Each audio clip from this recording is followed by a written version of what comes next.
کیا اس پر اسٹڈی نہیں ہوگی کہ آخر کیا وجہ ہے کہ موسٹ آف اسلامک کنٹریز یہ اکثر جو ہے یہ سیف ہیں اور اس کے مقابلے میں صاف ستھری کھاتی پیتی پیسے والی عیش موج مستی والی لگژریز والی جو ممالک ہیں وہ تباہی کا شکار ہوئے پڑے ہیں. خوبصورت بات. وہ رو رہے, وہ گھروں میں بیٹھے وائرس لگ رہا ہے. ہمارے لوگ گھر میں بیٹھتے نہیں ہیں, باہر نکلتے ہیں گھوم پھر کے آ جاتے ہیں, کہتے کچھ نہیں ہوا کچھ نہیں ہوا کچھ نہیں ہوا. اگرچہ احتیاط ہی کرنی چاہیے, وہ بہت اچھی ہے, ضروری چیز ہے, لیکن ایٹ لیسٹ ایک چیز تو ہے نا کہ ہمارے ہاں جو نا وہ بائے بائے کر رہے ہیں, وہاں والے ہائے ہائے کر رہے ہیں.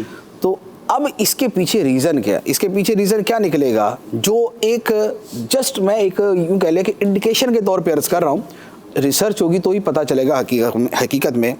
نمبر 1 خنزیر کھانے والے, نمبر 2 شراب پینے والے, نمبر 3 دیگر حرام چیزیں کھانے والے, نمبر 4 جو وداؤٹ لمٹس جو ایک ریلیشن شپ ہے جو ناجائز اور حرام تعلقات کے معاملات ہیں, کوئی تمیز نہیں, یہ سب چیزیں اس کے پیچھے چل رہی ہوں گی.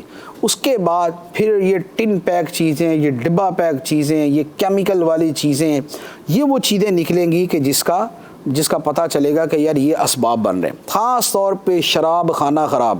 میں آپ کو عرض کروں کہ شراب سراسر بیماری, ام الخبائث اگر فرمایا گیا ہے, بے شک اور کائنات کی سب سے زیادہ جاننے والی ہستی خدا کے بعد نبی پاک صلی اللہ تعالیٰ علیہ وسلم نے فرمایا کہ شراب خبائث کی جڑ ہے, ماں ہے, یہ حقیقت ہے.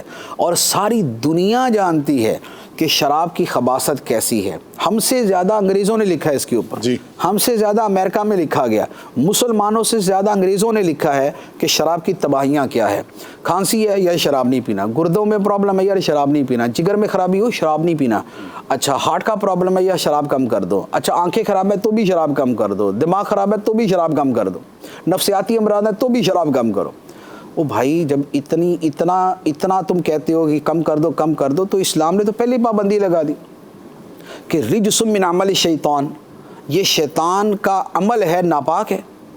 تو اب اس کے اوپر بھی ریسرچ کریں گے تو پتہ چلے گا کہ امیون سسٹم کا ستیہ ناش کرنے کے اندر اس کا ہاتھ تھا, کیونکہ یہ آپ کی باڈی کو افیکٹ کرتی ہے, شراب باڈی کو افیکٹ کرتی ہے, شراب جگر پہ اثر انداز ہوتی ہے, شراب گردوں پہ اثر انداز ہوتی ہے. جب جگر اور گردوں پہ اثر انداز ہوگی تو امیون سسٹم کیا دماغ کے اوپر سے چل رہا ہوتا ہے, وہ انہی کے ساتھ ریلیٹ ہے. امیون سسٹم کا تعلق جو ہے یہی جو اعضائے رئیسہ جن کو کہا جاتا ہے, اور بلڈ جو ہے یہ اسی کے ساتھ ریلیٹ کرتا ہے. تو جب اس کو خراب کر دیا, اس کو خراب کیا تو امیون سسٹم کے اندر اسی طرح کی پرابلمز ہوئیں. اب جب ایسا معاملہ پیش آیا تو پتہ چلا یہ کیسے کیا ہو گیا.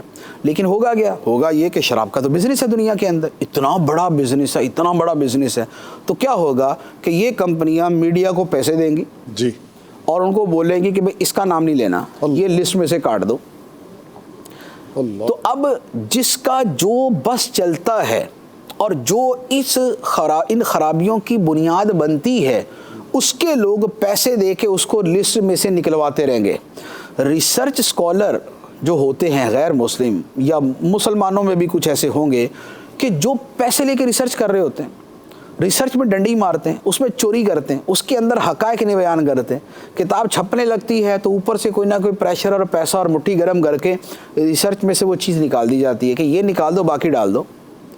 تو اس انداز کے اندر جو سرمایہ دارانہ نظام والے لوگ ہیں, کارپوریٹ سیکٹر جو ہے یہ جو ہے نا اس انداز میں یہ لوگوں کو دھوکہ دیں گے اور لوگوں کے دماغ کو جو ہے نا وہ پھر اسی طرف لگا کے رکھیں گے. لیکن at least the world is about to change, دنیا بدلے گی.